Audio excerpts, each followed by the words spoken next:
Добрый день, уважаемые участники, гости Национального педагогического форума.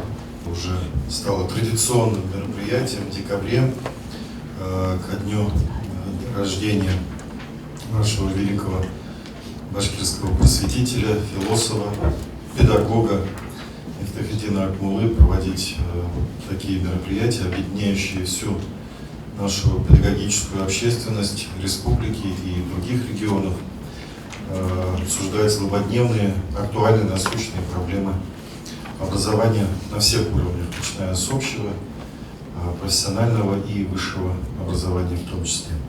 У нас педагогический университет, и все, что касается нравственности, все, что касается духовности, это в первую очередь затрагивает не только преподавательский корпус, но и студентов, потому что это завтрашние учителя.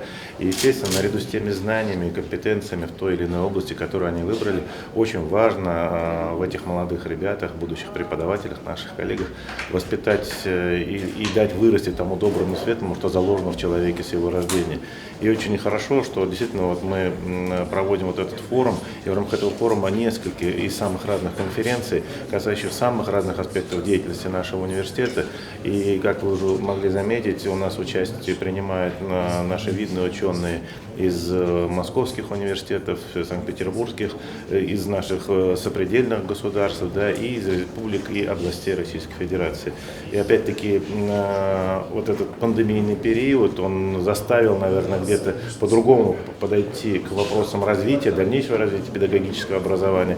Я думаю, эта площадка будет очередным хорошим таким местом встречи, обмена мнений друг с другом, коллег по поводу того, как дальше должно развиваться.